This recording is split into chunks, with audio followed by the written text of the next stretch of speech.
Bharatiya Janata party और शिवसेना महायुति के प्रभाग क्रमांक 29 के आधिकारिक उम्मीदवारों के समर्थन में मंगलवार को वार्ड में भव्य पदयात्रा का आयोजन किया गया। इस रैली में अजय बोडारे, लीला हाथीबेड़, योगेश मडावी तथा ज्योति देवघरे ने उत्साहपूर्वक भाग लिया। बड़ी संख्या में नागरिकों ने कमल चुनाव चिन्ह के प्रति समर्थन व्यक्त किया। रैली में दक्षिण नागपुर के विधायक मोहन मते भी शामिल हुए। मीडिया से बातचीत में उन्होंने कहा कि प्रभाग के सर्वांगीण विकास के लिए महायुति प्रतिबद्ध है। वही मोहन मते ने कैमरा पर प्रतिक्रिया देते हुए कहा कि प्रभाग के सर्वांगीण विकास के लिए हम कटिबद्ध है। मुळात तुम्ही नागपुरात कुठे फिरलात तर तुमच्या लक्षात येईल का फक्त भाजप आणि भाजपच तुम्हाला सगळीकडे दिसेल। खऱ्या अर्थानं या निवडणुकीत अनेक पक्ष, मग तो काँग्रेस असेल, राष्ट्रवादी असेल, उबाटा असेल, सगळे पक्ष, आरपीआयचे वेगवेगळे भाग असतील, बीएसपी असेल, सगळे उभे आहे। परंतु तुम्ही कुठे नागपुरात कुठे फिरला तर तुमच्या लक्षात येईल का भाजप आज आघाडीत सर्वप्रथम आहे आणि काँग्रेस तुम्हाला कुठे दिसणार नाही, अशा प्रकारची अवस्था आहे। मुळात आता खोट्या प्रसिद्धी करता काही लोक प्रभाग 29 मध्ये कोणी एक राबडे का गजबे म्हणून कॅन्डिडेट आहे, त्या कॅन्डिडेटच्या बाबतीत काँग्रेसचं नेतृत्व म्हणतात त्याला 29 मध्ये 10 लाखाची ऑफर दिली आणि त्याला विड्रॉ करण्याचा प्रयत्न केला जेणेकरून या प्रभागात अनपोज निवडून द्यावं। मुळात पत्रकारांना नाव विचारलं, कोणी दिले, कोणी केलं ते सांगायला तयार नाही। फक्त निव्वळ खोटं नाटक बोलून ज्यांच्या पायाखालची वाळू घसरली तेच असं बोलतात। त्याने सांगितलं की ही प्रेस आम्हाला मीडियाने समोर बोलले, या दक्षिणचे माझे म्हणजे ज्याला म्हणतात ना माझ्या विरोधात लढलेले उमेदवार काँग्रेसकडून गिरीश पांडवने सांगितलं, प्रदेशाध्यक्षाने सांगितलं, तर म्हटलं याच्यात पप्पूची जमात आहे, खालून वरपर्यंत सगळे पप्पूच आहे आणि त्याच्यामुळं ते काही बोलतील, वाऱ्याला लाथा मारतील, त्याच्यामुळे कुठल्याही भ्रमात जाऊ नका। या प्रभागातले चारही उमेदवार 1000% भारतीय जनता पार्टी जिंकेल आणि कोणाला आमिष देण्याचा प्रश्नच नाही।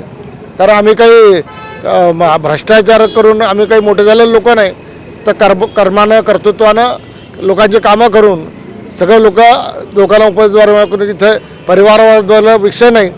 त्याच्यामुळे चांगले कार्यकर्ते जे भाजपच्या करता राबणारे कार्यकर्ते त्यांना पक्षाने उमेदवारी दिली आहे आणि निश्चितच येणाऱ्या काळात या 15 तारखेच्या निवडणुकीत तुमच्या लक्षात येईल की प्रचंड मताधिक्याने या भागातले चारही उमेदवार हे प्रचंड मताधिक्याने प्रभाग 29 निवडून आले असतात। आता जुन्या नगरसेवकांपैकी काही आता शेवटी सर्वच लोक मोहन मतेवर खुश नाही, काही नाराजी मोहन मतेवर राहते। आता छोटी मोठी नाराजी शेवटी लोक पक्ष म्हणून मतदान करतात, त्या व्यक्ती म्हणून मतदान करत नाही आणि त्याच्यामुळे भारतीय जनता पक्षाने दिलेले चारही उमेदवार हे 100% जिंकतील। आमच्या एरियामध्ये सध्या काही रस्ते जे फुटलेले आहेत ते बनवायचे आहे, पुन्हा गडर लाईन चालूच आहे। उर्वरित जे कामं वाचले, नाल्याच्या भिंती, पोरा नदीची भिंत बनवायची आहे, पुन्हा जो एक आमच्या थोटे कॉलेजपासून नाला आलेला आहे त्या नाल्याच्या भिंत आणि एक टेकअप सिटीच्या मागे नाला आहे त्या नाल्याच्या भिंती आणि उर्वरित जे आहे जसे छोटे गार्डन ओपन पेस सोडलेले आहेत त्या ठिकाणी गार्डनची समस्या ते पण करायची आता नाही। आता गडर लाईनचं काम तर कंटिन्यू चालूच आहे, थांबलेलं काम नाही आहे। मला वाटते ह्या 6 ते 7 महिन्यामध्ये कम्प्लीट होऊन जाईल काम माझ्या मध्ये तरी। काही STP प्लांट बनले, रेडी झाला, चालू पण आहे STP। आता रोडचं पण काम बाकी आहे तुमच्या परिसरामध्ये? रोडचं तर म्हणजे 90% रोडचे काम झाले आहे, 90% म्हणतो मी। आता जे गडर लाईन मध्ये फोडण्यात आलेले आहे ते पण रिपेरिंग सोबत चालूच आहे। प्रतिसाद तर खूप सुंदर आहे, असं काहीच नाही का लोक असे म्हणणारे बी नाही मिळून राहिले का नाही आम्ही इकडे का तिकडे। आमचं बस एकच म्हणणं आहे का आमचा कमळ आहे विषय खतम। मी ज्योती अरविंद देवघरे, प्रभाग 29 मधून मला पक्षाने माझ्यावर विश्वास ठेवून मला उमेदवारी देण्यात आलेली आहे। त्या उमेदवारीला मी तडा जाऊ देणार नाही आणि पक्षाचा मी आपण काय म्हणतो अपेक्षाभंग करणार नाही अशी मी ग्वाही देते आणि इथली जनता मला नक्की निवडून देणार आहे। कारण आमची जी पदयात्रा सुरू आहे तेव्हा आमच्या चारही उमेदवारांना प्रचंड जागोजागी ओवाळण्यात येत आहे आणि इतकं उत्स्फूर्तपणे स्वागत करण्यात येत आहे की आम्ही सगळे भारावून गेलो आहोत आणि जनतेचा विकास करायचा असेल तर उमेदवाराच्या चारही कमळाच्या बटन दाबून जनतेने प्रचंड बहुमताने विजयी करणार आहे ही नक्कीच मी जनतेकडून आशा करते।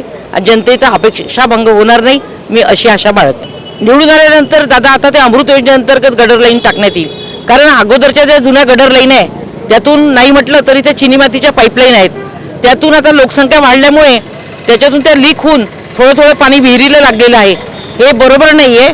पण त्यासाठी आम्ही अमृत योजनेअंतर्गत पाईपलाईन टाकण्यात येईल, गटर लाईन पाईप टाकण्यात येईल.